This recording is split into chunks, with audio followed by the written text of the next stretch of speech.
Hi మా everyone. ఈరోజు మనం 6th క్లాస్లో లేఖ అనే లెసన్ గురించి చెప్పుకుందాం. మరి లేఖ అంటే ఏంటి? ఉత్తరం. ఉత్తరం ఎందుకు రాస్తారు? మనకు తెలిసిన విషయాన్ని ఇంకొకరికి తెలియాలంటే ఇంతకుముందు ఏంటి లేఖ రూపంలో రాసుకునే వాళ్ళం. ఏదైనా కానీ ఒకరి దగ్గర ఉన్న సమాచారాన్ని మరొక దగ్గరికి చేరవేయడానికి అందించడం కోసం లేఖ. మరి పూర్వకాలంలో పక్షులు కూడా సహాయం చేసాయి, అనలేదా? పక్షులు కూడా సహాయం చేస్తాయి. మనం ఏదైనా ఒక పేపర్ మీద ఒక సమాచారాన్ని మనం రాసిస్తే పలానా ప్రాంతానికి వెళ్ళి ఇచ్చిరా అంటే ఖచ్చితంగా మనం పెంచుకుంటాం కాబట్టి ఆ పక్షుల్ని అవి ఆ విధంగా సహాయం అనేది చేసేవన్నమాట. మరి లేఖ గురించి మీకు ఇవాళ 6th క్లాస్లో పేజీ నెంబర్ 30 పేజీ నెంబర్ వెళ్తామా? పేజీ నెంబర్ 30లో ఇవ్వడం జరిగింది. చూద్దామా ఒకసారి మనం నేర్చుకుందాం. 4th లెసన్ ఏంటి? లేఖ. లేఖ చూడండి, అందరు కూడా బొమ్మను చూడండి, ఆలోచించండి, మాట్లాడండి అన్నది. ఏంటి? ఒక ఆవిడ ఒక చెట్టు కింద కూర్చుంది, ఒక అమ్మాయి చక్కగా ఉత్తరం చదువుతుంది. మరి ఇంతమంది అందరూ కూడా అక్షరాస్యులు ఉండేవాళ్ళ? అక్షరాస్యులు అంటే ఎవరు? మరి చదువుకున్న వాళ్ళు. నిరక్షరాస్యులు అంటే చదువు లేని వాళ్ళని నిరక్షరాస్యులు అంటారు. ఆ విధంగా ఆవిడకి రాదు. కొడుకో ఎవరో కూతురో దూర ప్రాంతంలో ఉంటుంటారో వారు, నేను బాగానే ఉన్నాను అమ్మా, నువ్వు ఎలా ఉన్నావు, ఏంటి, మరి తింటున్నావా లేదా, ఇవన్నీ క్షేమ సమాచారాన్ని అతను లెటర్ల రూపంలో రాసిట్టాడు. మరి ఆవిడకి చదవటం వచ్చా? లేదు. అప్పుడు ఇక్కడ ఒక అమ్మాయి చదివి వినిపిస్తుంది అనమాట. ఆ చదివి వినిపించడమే లేఖ రూపంలో వచ్చిన సమాచారాన్ని ఇతరులకి వినిపిస్తుంది అనమాట అమ్మాయి. అది అబ్బాయి విని సంతోషపడుతుంది. అలాగే కింద ప్రశ్నలు కూడా ఇచ్చాడు చూడండి. బొమ్మలో ఎవరెవరు ఉన్నారో, ఏం చేస్తున్నారు, ఉత్తరంలో ఏమి ఉండవచ్చు, మీరు ఎప్పుడైనా ఉత్తరాలు రాయడం చదవడం చేశారా, మీ ఊరి గురించి లేదా మీరు చూసిన ప్రాంతం గురించి ఎవరికైనా ఉత్తరాలు రాశారా అనేసి ఇవ్వడం జరిగింది. ఆ విధంగా ఇది ఒక సమాచారం జరిగింది. ఇప్పుడు అందరూ కూడా ఫోన్ డైరెక్ట్ ఎప్పుడు పెడతప్పుడు మాట్లాడుకున్నారు, చూసుకున్నారు. ఇంతకుముందు ఇది ఎక్కువ వాడకంలో ఉండేదన్నమాట లేఖలు. ఇప్పుడు కూడా ఉన్నాయి, ఇవన్నీ కాదు. కాకపోతే ఇంకా ఎక్కువ ఏంటి, న్యూ టెక్నాలజీ వచ్చిన తర్వాత ఫోన్ ఎక్కువ చరవాణిని మాట్లాడటం అనేది ఎక్కువ అలవాటు అయిపోయింది. అలాగే మరి ఇక్కడ పాఠం ఉద్దేశం కూడా చూడండి. లేఖ రచనను పరిచయం చేస్తూ తెలంగాణలోని ప్రముఖ దర్శనీయ స్థలాల గురించి తెలియజేయడమే ఈ పాఠం ఉద్దేశం. మరి ఈ లేఖ రచనను పరిచయం చేస్తూ తెలంగాణలోని ప్రముఖ దర్శనీయ స్థలాలను గురించి చెబుతూ తెలియజేయడమే ఈ పాఠం యొక్క ఉద్దేశం అన్నమాట. పాఠ్య భాగ వివరాలు. ఈ పాఠం లేఖ రచన ప్రక్రియకు చెందినది. లేఖలో విషయము ప్రధానం. ఏంటి? లేఖలో విషయం అనేది ప్రధానం అన్నమాట. ఇది వచన రూపంలో ఉంటుంది, చదువుకోవడానికి తేలిగ్గా ఉంటుంది. లేఖల్లో వ్యక్తిగత లేఖలు అనేసి, కార్యాలయాల లేఖలు అంటే ఆఫీస్ కార్యాలయం అంటే ఆఫీస్ కానీ, వ్యాపార లేఖలు బిజినెస్, పత్రికలకు లేఖలు, మన పత్రికలకు న్యూస్ పేపర్కి కూడా మనం లెటర్ రాయొచ్చు. మా పరిసర ప్రాంతంలోని మా ఇంటి ముందు కానీ లేదా పలానా ప్లేస్లో కానీ మురుకు నీరు నిల్వ ఉండటం వల్ల రకరకాల క్రిమికీటకాలు అక్కడ వాలి ఇతరులకు దానివల్ల జ్వరాలు వచ్చే అవకాశం ఉంది. కాబట్టి దీన్ని మీరు పత్రిక రూపంలో పత్రిక తెలియజేస్తే దీనికి స్పందించమని అధికారులకు తెలియజేయండి అనేసి మనం రాస్తే వాళ్ళ పత్రిక చదువుకొని పలానా ప్లేస్లో పలానా ఇలా ఉందంట, దీన్ని మనం బాగు చేయాలనేసి అధికారులు వెంటనే వచ్చి తక్షణంగా దాని మీద చర్య తీసుకోవడం అనేది జరుగుతుంది అనమాట. ఇలా లేఖల్లో కూడా వ్యక్తిగత లేఖలు ఉంటాయి, పర్సనల్ గా, ప్లస్ ఆఫీస్ లేఖలు ఉంటాయి, వ్యాపారం అంటే బిజినెస్ లేఖలు ఉంటాయి, ప్లస్ పత్రికలకు కూడా మనం లేఖలు రాయొచ్చు. ఈ విధంగా తదితర భేదాలు ఉంటాయి. అలాగే ప్రవేశంలో చూడండి.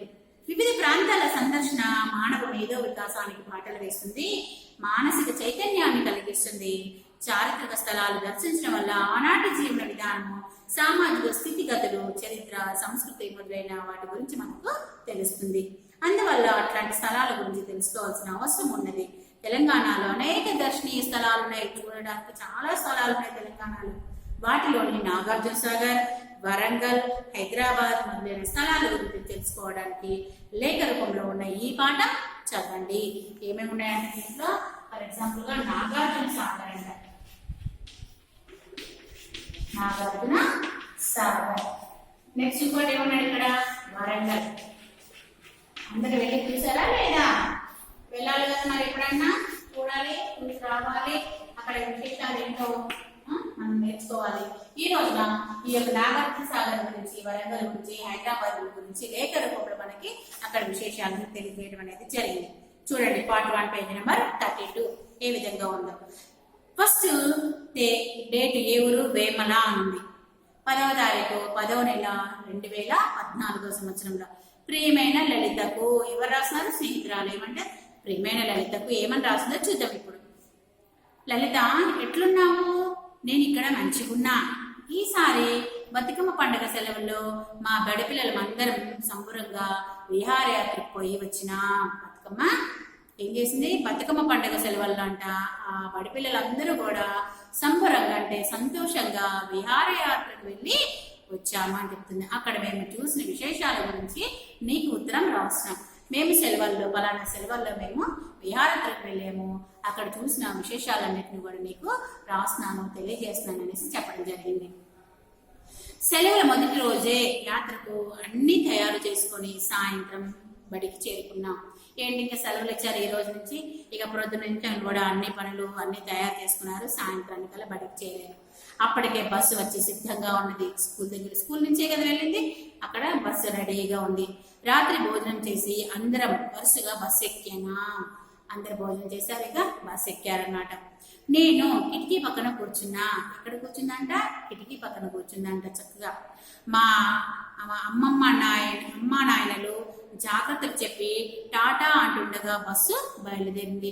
నేను కిటికీ దగ్గరికి వచ్చిన మా అమ్మ నాన్న నాకు ఏం చెప్పారు? టాటా చెప్పారు. ఇంకా బస్సు బయలుదేరింది. అందరికీ చెప్పలేని ఆనందం కలిగింది. ఏంటి? అందరికీ చెప్పుకోలేని సంతోషం కలిగింది నాలో. కొద్దిసేపు ముచ్చట్లాడుకొని బస్సులోనే నిద్రపోయినాం. ఇక తిన్నారు, బస్సు ఎక్కారు. బస్సు నడుస్తూ ప్రయాణం కొనసాగుతుంది. ఈ అమ్మాయికి ఎంతో సంతోషం అనిపించింది. ఏంటి? మేము విహారయాత్రకు వెళ్తున్నాము మా స్కూల్ పిల్లలందరూ కలిసి అనే సంతోషం ఎంతో ఉంది అనమాట.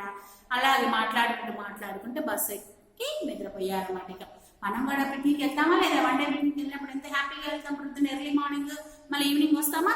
అలా అన్నమాట. వీరిని విహారయాత్రకు వెళ్ళారు, కొన్ని రోజులు చూసుకొని రావడానికి వెళ్ళారనమాట. తెల్లారేసరికి నాగార్జున సాగర్ చేరుకున్నాము. తెల్లారిని ఇక నాగార్జున సాగర్ వెళ్ళారు. అక్కడే దిగారు. బస్సు దిగుతుంటే చల్లగాలి ఒంటికి తాకి మనసు పులకరించింది. ఏమైంది? ఆ యొక్క ప్లేస్కి వెళ్ళేసరికి చల్లని గాలి ఒళ్ళంతా కూడా ఒక్కసారి పులకరించినట్టు అయిపోయింది. పులకరించగానే ఏమవుతుంది? ఇక్కడ వెంట్రుకలు నిక్కపొడుచుకున్నట్టుగా అవుతాయి అందరికి కూడా శరీరానికి. అందరము స్నానం చేసి నాగార్జున సాగర్ ఆనకట్ట చూడటానికి పోయినాం. ఇక స్నానం చేశారు, డ్యామ్ చూడటానికి వెళ్ళారు. అబ్బా, ఎన్ని నీళ్ళో! పెద్ద సముద్రం వల్లే కనిపించింది. చూడటానికి రెండు కళ్ళు చాలలేదు. చెప్పలేని ఆనందం వేసింది. డ్యామ్ చాలా పొడవుగా ఉన్నది. ఇంత పెద్ద నిర్మాణం ఎట్లా కట్టారా అని ఆశ్చర్యం వేసింది. అక్కడే ఫలహారం తిని స్టీమర్ మీద నాగార్జున కొండ చూడటానికి పోయినాం. ఇక స్టీమర్కి ఎట్లా ఉంటుందంటే, ఈ మన నాగార్జున సాగర్ వెళ్తాం కదా, వెళ్ళగానే అక్కడ అది ఉంటుంది, స్టార్టింగ్ ఉంటుంది. అక్కడ స్టీమర్ ఎక్కితే అలా పెళ్ళిగా ప్రయాణిస్తూ ఉంటుంది. దాని మధ్యలో నాగార్జున కొండ అనేసి ఉంటుందన్నమాట. నీళ్ళపై ప్రయాణం చేస్తుంటే ఎంత సంబరంగా ఉండేనో. స్టీమర్ నదిని చీల్చుకుంటూ పోతుంటే నీటి తుప్పలు నా మీద పడి శరీరం జల్లుమన్నది. మనం ఎట్లా వెళ్తుంటుంది స్టీమర్, ఆ నీళ్ళన్నింటినీ స్టీమర్ ఎట్లా తోసేసుకుంటూ ఉంటుంది. నీళ్ళన్నీ కూడా మనకి వెనక్కి వెళ్తున్నట్టు అనిపిస్తుంది.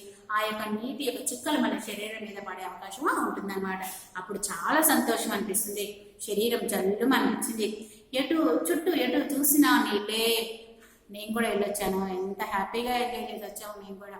మీరు కూడా సమయం కుదిరినప్పుడు వెళ్ళి చక్కగా అదంతా ప్లేస్ కూడా చూసిరండి. చాలా అద్భుతంగా అనిపిస్తుంది అన్నమాట. అటు ఇటు ఎత్తైన కొండలు, మలుపులు తిరిగిన విశాలమైన కృష్ణానది, ఆ ప్రకృతి అందాలు చూసి ఆనందించాల్సిందే కానీ చెప్పడానికి మాటలు రావు. ఎంత హ్యాపీ అనిపిస్తుంది, ఎంత సంతోషం అనిపిస్తుందో తెలుసు. దాంట్లో వెళ్తుంటే అందరికి కూడా అబ్బా ఎంత అంటే చెప్పలేనిది కానీ ఎవరైనా కానీ. కొండలను దాటుకుంటూ పోయినా కొద్దిసేపటికి స్టీమర్ ఒడ్డుకి చేరింది. ఇదే నాగార్జున కొండ అని మా సార్లు చెప్పంగానే అందరి కేకలతోటి ఆ ప్రాంతం అంతా మారుమోగింది. ఇక అక్కడ వాళ్ళ టీచర్స్ ఇదే నాగార్జున కొండ అని చెప్పారు. అక్కడికి వెళ్ళామన్నమాట. వెళ్ళారు, అయితే గట్టిగా అరిశారనమాట, కేకలు పెట్టారు. మేమందరం కొండను ఎక్కి చూస్తే అక్కడ విశాలంగా ఉన్న ఒక పార్క్ కనిపించింది. దాని చుట్టూ నీళ్ళే ఉంటాయి, మధ్యలో ఎత్తైన గడ్డలాగా ఉంటుంది. దాని మీద పార్క్ ఏర్పాటు చేశారనమాట. అదే నాగార్జున కొండ అన్నమాట. ఎన్నో రకాల అందమైన పూల మొక్కలు కనిపించాయి. ఆ పార్క్ మధ్యలో నుండి కొంత దూరం పోతే బౌద్ధులకు సంబంధించిన అవశేషాలు, స్తూపాలు కనిపించాయి. ఆ రోజులు అక్కడ చెక్కిన స్తూపాలు కూడా ఉన్నాయి. కొందరు యుద్ధం మనకు చేసినప్పుడు ఏం చేశారు, చేతులు కాళ్ళు కొట్టేసిన విగ్రహాలు కూడా ఉన్నాయన్నమాట. ఆచార్య నాగార్జునుడు అక్కడనే విశ్వవిద్యాలయం ఏర్పాటు చేసిండట. అక్కడ ఉన్న మ్యూజియంలో బౌద్ధ మతానికి చెందిన ఎన్నో కళాఖండాలను, వస్తువులను చూసినాం. కొద్దిసేపు పార్కులో కూర్చొని అందరం కలిసి తిని స్టీమర్లో తిరుగు ప్రయాణం అయినా. అక్కడున్న దుకాణాల్లో గవ్వలతో చేసిన వస్తువులు కొనుక్కొని వరంగల్కు బయలుదేరాం. ఏంటి వెళ్ళారు, చక్కగా స్టీమర్లో వెళ్ళారు. ఆ నాగార్జునకొండ మ్యూజియం అంతా చూశారు. అక్కడ బయట అక్కడ అమ్ముతున్న గవ్వలను కూడా కొనుక్కోవడం జరిగింది. మ్యూజియం చూసి వచ్చారు. మ్యూజియంలో ఏమేమి ఉన్నాయో ఆ పార్కులో కాసేపు ఆడుకున్నారు. తీసుకెళ్లిన వస్తువులతోటి అల్పాహారం చేసి బయలుదేరి ఎక్కడికి వెళ్ళారు, వరంగల్కి వచ్చారంట. నాగార్జునకొండ సరిపోయింది. నెక్స్ట్ ఇక్కడ వరంగల్కి వచ్చారు. అయితే అక్కడ ఆలోచించండి, చెప్పండి అని చూడండి. శైలజకు తల్లిదండ్రులు ఎట్లాంటి జాగ్రత్తలు చెప్పి ఉంటారో ఊహించండి. ఇంత గొప్ప నిర్మాణం ఎట్లా కట్టారా అనడం వెనుక అంతరం ఏమిటి? మరి శైలజ తల్లిదండ్రులు కిటికీలో వచ్చిన ఆట చెప్పారు. మరి ఎలాంటి జాగ్రత్తలు చెప్పుంటారు? జాగ్రత్తగా నెట్టుకోబాకండి, ఒకరొకరు పోట్లాడుకోబాకండి, చక్కగా చూడండి, తెలియని విషయాలను తెలుసుకోండి, సమయానికి తిండి తినండి, అవునా లేదా? ఇలాంటి జాగ్రత్తలన్నీ కూడా మీ ఉపాధ్యాయులు చెప్పినట్టుగా వినండి, క్రమశిక్షణగా ఉండండి, లైన్గా వెళ్ళండి, లైన్గా రండి, ఇలాంటి అన్ని కూడా చెప్తారా లేదా తల్లిదండ్రులు? అలా చెప్పారు.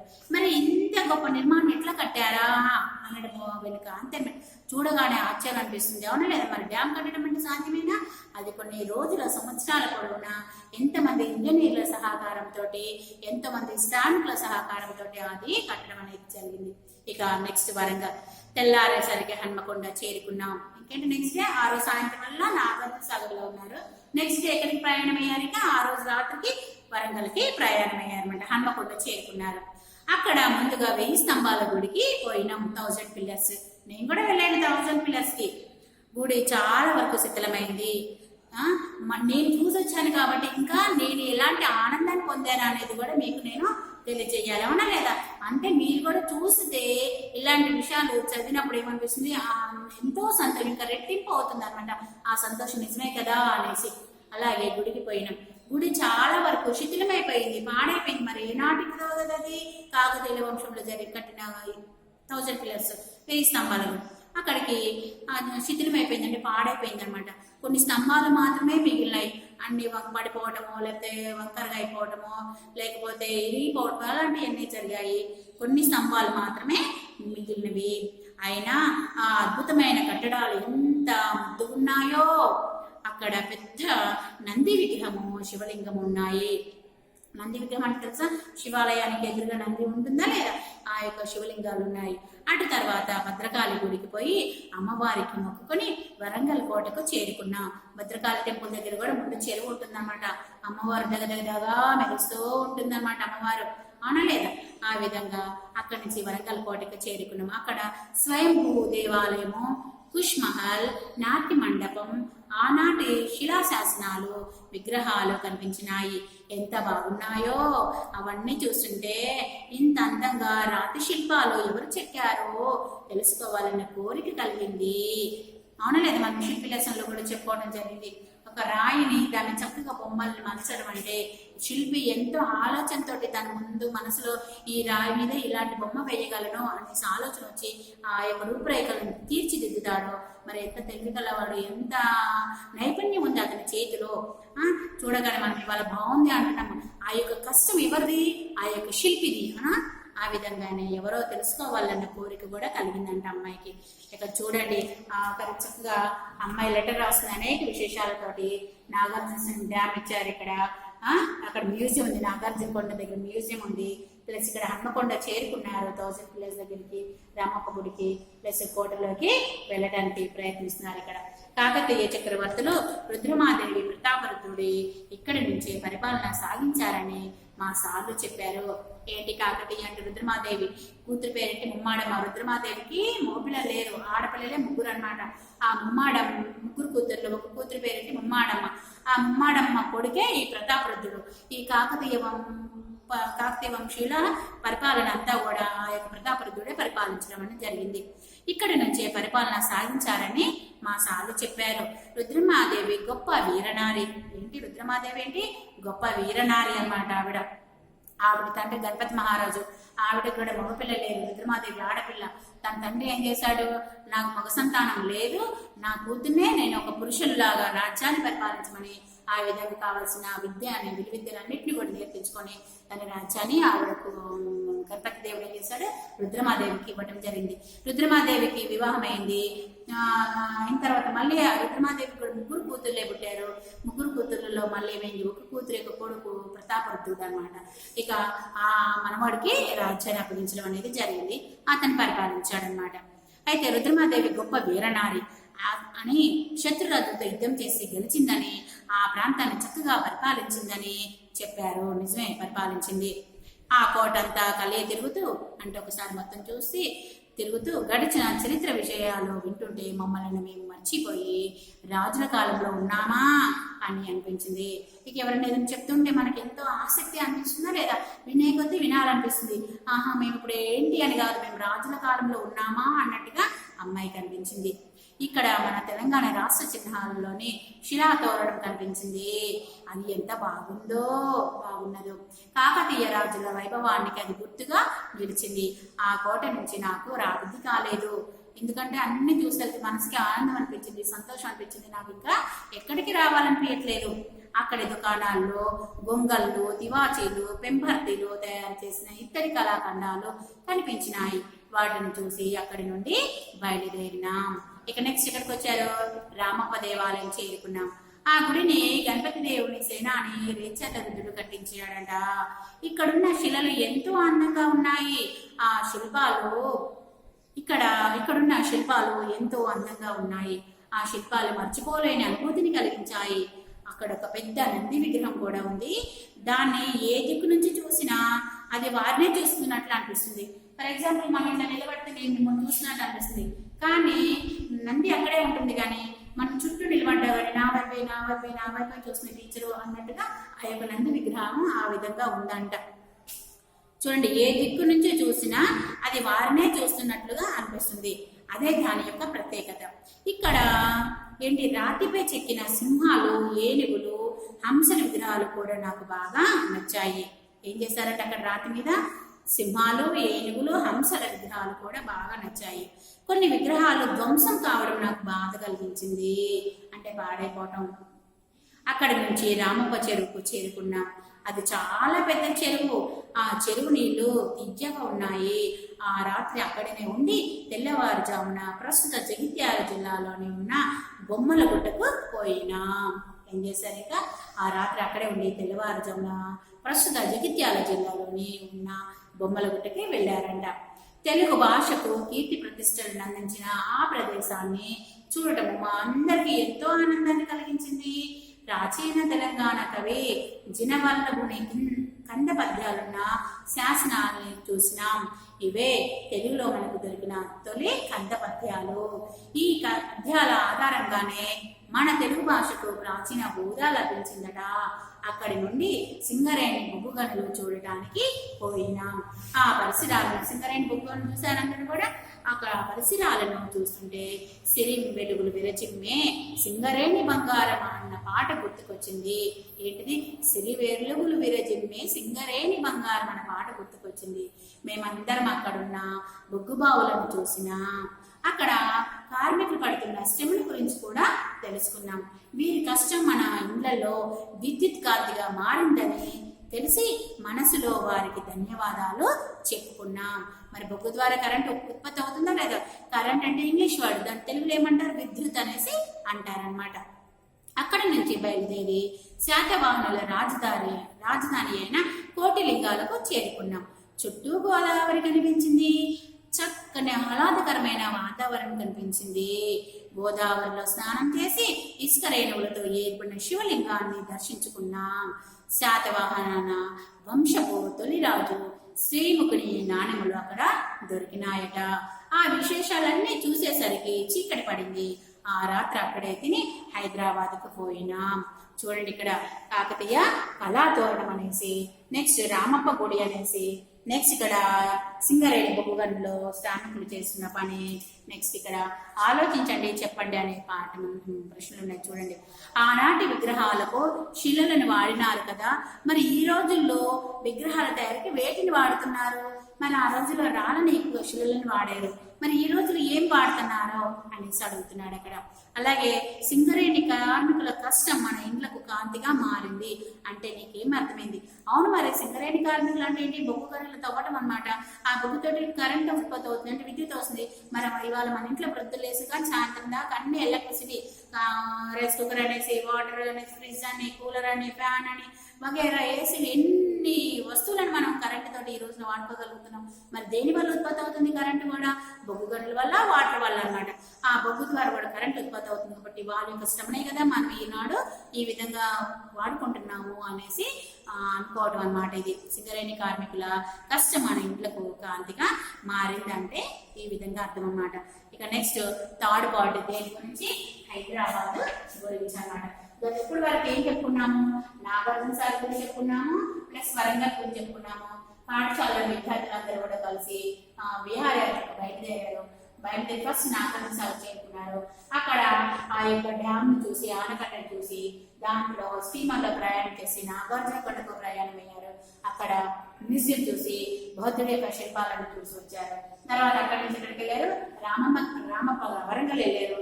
వరంగల్ ఏం చేశారు? మరి వరంగల్ వెళ్ళి హన్మకొండలో 1000 స్తంభాల గుడి చూశారు. అలాగే భద్రకాళి టెంపుల్ చూశారు, భద్రకాళి గుడి కూడా.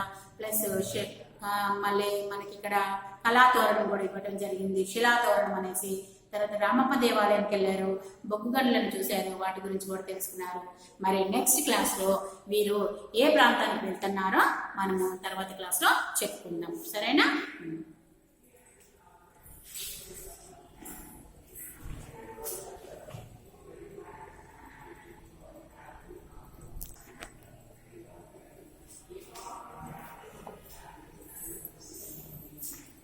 హాయ్మా, ఇప్పుడు హైదరాబాద్ గురించి, మరి వరంగల్ నుంచి వెళ్ళిపోయి కూడా హైదరాబాద్ వచ్చారన్నమాట. మరి హైదరాబాద్ లో ఏమేమి దృశ్యాలు చూసారో చూద్దాము. ఎప్పటి నుంచో హైదరాబాద్ చూడాలనే కోరిక తీరబోతున్నందుకు సంతోషంగా ఉన్నది. అక్కడ చూడవలసిన ప్రదేశాలు ఎన్నో ఉన్నాయి. మొదట మేము చార్మినార్కు చేరుకున్నాము. ఆనాటి రాజు కులీ కుతుబ్ షా ప్లేగు వ్యాధి నిర్మూలనకు గుర్తుగా దీన్ని కట్టించినాడట. ఏంటి మరి ఎప్పటి నుంచో హైదరాబాద్ చూడాలని ఉంది, కోరిక ఉంది, సంతోషంగా ఉంది. అక్కడ చూడవలసిన ప్రదేశాలు ఎన్నో కూడా ఉన్నాయి. మొదట మేము ఏం చూడాలనుకున్నాము? చార్మినార్ చూడాలనుకున్నాం. అక్కడ చేరుకున్నాం అనమాట. ఆనాటి రాజు కులీ కుతుబ్ షా ప్లేగు వ్యాధి నిర్మూలనకు గుర్తుగా దీన్ని కట్టించారట. అద్భుతమైన వాస్తుకళా నైపుణ్యంతో దీన్ని కట్టారు. 4 దిక్కుల 4 గోపురాలున్నాయి. 4 దిక్కులకి 4 గోపురాలున్నాయి. వాటినే మినార్లు అంటారని తెలిసింది. వాటిని ఏమంటారు? మినార్లు అనేసి అంటారు. చార్మినార్ ఎక్కి చూస్తే హైదరాబాద్ అంతా కూడా ఏమవుతుంది? కనిపిస్తుంది. మనసు గాలిలో తేలిపోతుంది. గాజులు, అలంకరణ వస్తువులు, బంగారపు దుకాణాలతో ఆ ప్రదేశం చాలా రద్దీగా ఉంటుంది. తర్వాత సాలార్జంగ్ మ్యూజియానికి పోయినా అక్కడ ప్రాచీన వస్తువులను, పూర్వపు రాజులు వాడిన వస్తువులను ఎన్నిటినో భద్రపరిచారు. అవన్నీ చూస్తూ మా నోటు పుస్తకాలలో వాటి వివరాలను రాసుకున్నాము. అక్కడున్న వాటన్నిటిలో తలుపు తీసి గంట కొట్టే గడియారము బొమ్మ చాలా బాగుంది. ఏంటంట? తలుపు తీసి గంట కొట్టే గడియారం బొమ్మ చాలా బాగా నచ్చింది. దాన్ని మళ్ళీ మళ్ళీ చూడాలనిపించింది. ఆ తర్వాత గోల్కొండ కోటకు పోయినాం. కోటలో ముఖద్వారం దగ్గర మధ్యలో నిలబడి చప్పట్లు కొడితే ఆ చప్పుడు కోట పై భాగానికి వినిపించడము చాలా ఆశ్చర్యంగా, గమ్మత్తుగా అనిపించిందంట. అనిపించే ముచ్చట అన్నమాట. ఈసారి స్వాతంత్ర దినోత్సవ వేడుకలు ఈ కోటలోనే జరిగినాయి. మన తెలంగాణ రాష్ట్ర తొలి ముఖ్యమంత్రి గారు కల్వకుంట్ల చంద్రశేఖరరావు గారు ఇక్కడనే జాతీయ జెండాను ఎగురవేసిండు. అక్కడ నుంచి హుస్సేన్ సాగర్ కు చేరుకున్నాం. ఏమైంది? ఇంకా గోల్కొండ కోట అయిపోయింది. ఎక్కడికి వెళ్ళారు? హుస్సేన్ సాగర్ కు వెళ్ళారు. వినాయక చవితి విగ్రహాల నిమజ్జనోత్సవం ఇక్కడనే జరగడము మనం టీవీలో చూస్తాం కదా. మరి ట్యాంక్ బండ మీద నిలబడి అక్కడి అందాలను చూసినాం. అక్కడ ఎందరో మహనీయుల విగ్రహాలు ఉన్నాయి. చెరువు మధ్యలో శాంతికి ప్రతిరూపమైన చెరువు మధ్యలో శాంతికి ప్రతిరూపమైన ఎత్తైన బుద్ధుని విగ్రహం కనిపించింది. ఆ సాయంత్రం బిర్లా మందిర్కు పోయినాం. అది పాలరాతిలో కట్టిన వెంకటేశ్వరుని గుడి. దగదగ మెరిసే విద్యుత్ దీపాలతో వెలిగిపోతున్నది. అక్కడి నుండి చూస్తే మిలమిలా మెరిసిపోతున్న హైదరాబాద్ నగరం కనిపించింది. అక్కడ కొద్దిసేపు కూర్చొని ఆ తర్వాత అన్నం తిని జోగులాంబ జిల్లాలోని గద్వాల కోటకు చేరుకున్నాం. ఎక్కడికి వెళ్ళిపోయారు? ఇంకా ఈ యొక్క హుసేన్ సాగర్ నుంచి వెళ్ళి గద్వాల కోటకు బయలుదేరారు. అక్కడికి అన్ని దృశ్యాలు చూసుకొని ఉదయం 9 గంటల సమయంలో గద్వాల కోటకు చేరుకున్నాం. కోటను చూడగానే ఆనాటి రాజుల గొప్పదనం తెలుసుకోవాలనిపించింది. దీనికి శతాబ్దాల చరిత్ర ఉన్నదట. 1750 ప్రాంతంలో పెద్ద సోమ భూపాలుడు ఈ మట్టి కోటను కట్టించాడట. కోట లోపల చిన్నకేశవ స్వామి గుడి ఉన్నది. గుడి ముందర 90 అడుగుల గాలి గోపురం కూడా ఇప్పటికీ చూపురులను ఆకట్టుకుంటున్నది. చిన్న సోమ భూపాలుని ఆస్థానంలో అష్టదిగ్గజ అంటే 8 మంది కవులు ఉంటారన్నమాట. అష్టదిగ్గజ కవులు అంటే కవులు ఉండేవారట. కోటంతా తిరిగి విశేషాలు తెలుసుకొని సాయంత్రం వరకు పాలమూరు జిల్లాలోని పిల్లల మర్రి చేరుకున్నారు. అక్కడ మర్రి చెట్టు దాదాపు మా ఊరంత పెద్దగున్నది. అక్కడ మర్రి చెట్టు పిల్లల మర్రి అప్పుడు చేరుకున్నారంట. అక్కడ మర్రి చెట్టు ఎంత ఉందంట, వాళ్ళ ఊరంత ఉందంట. అంటే అంత పెద్దగా ఉంది మర్రి చెట్టు అన్నట్టు. ఆ చెట్టు కింద తిని అక్కడున్న జింకల పార్కు, ఎక్వేరియం, మ్యూజియంలను చూసి ఇంటికి తిరుగు ప్రయాణం అయ్యాం. ఇక ఇంటికి వచ్చారన్నమాట. హైదరాబాద్ వెళ్ళిన తర్వాత వాళ్ళు ఏ ప్రాంతాలను చూశారు చెప్పండి ఒకసారి. చార్మినార్ చూశారు. అక్కడ నుంచి ఎక్కడికి వచ్చారు? గోల్కొండ కోటకి వెళ్ళారు. మళ్ళీ గోల్కొండ కోట నుంచి హుసేన్ సాగర్ బయలుదేరారు. హుసేన్ సాగర్ నుంచి జోగులాంబ కోటకి వెళ్ళారు. జోగులాంబలో నుంచి మళ్ళీ ఎక్కడికి వచ్చారు? ఇక్కడ వీళ్ళు పాలమూరు జిల్లాలోని పిల్లల మర్రి అనే చెట్టు దగ్గరికి వచ్చి అక్కడ ఉన్న మ్యూజియం కానీ, ఎక్వేరియం కానీ, జింకల పార్క్ కానీ ఇవన్నీ కూడా చూసుకున్నారు. తిరిగి ఇంటికి వస్తుంటే యాత్ర ఇంకొన్ని రోజులుంటే బాగుండనిపించింది. చూసిన విశేషాలన్నీ నా డైరీలో రాసుకున్నా. యాత్రలో తీసిన ఫోటోలను నీకు కూడా పంపుతున్నా.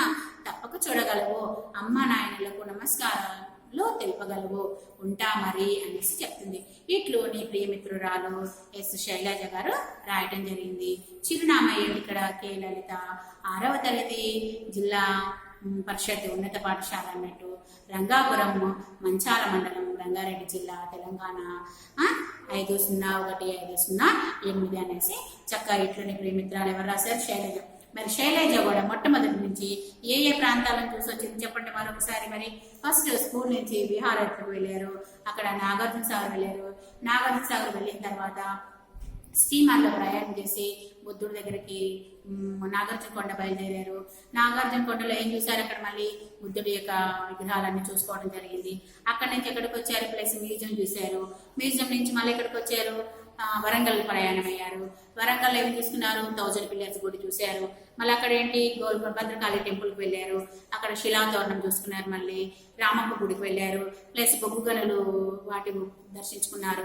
అక్కడి నుంచి హైదరాబాద్ ప్రయాణం అయ్యారు. ఆ ప్లేస్కి ఏం చూసుకున్నారు? చార్మినార్ని చూసుకున్నారు. తర్వాత గోల్కొండ కోటను చూసుకున్నారు. తర్వాత బుద్ధుడి హుసేన్ సాగర్ గురించి తెలుసుకున్నారు. తర్వాత గద్వాలలోని గద్వాల కోటను దర్శించుకున్నారు. మళ్ళీ ఇక్కడ పాలమూరు జిల్లాలోని పిల్లల మర్రి అనే దృశ్యాన్ని చూసి వచ్చారు. అక్కడ ఎక్వేరియం, జింకల పార్కు, అక్కడ ఏమేమి ఉన్నాయో అన్నీ చూసుకొని ఇంటికి బయలుదేరారు. ఇవన్నీ చూసిన పిల్లలందరూ ఏం చేశారు? ఎక్కడ ఏమేమి చూసారు అన్ని కూడా వాళ్ళ డైరీలో చక్కగా రాసుకోవడం జరిగింది.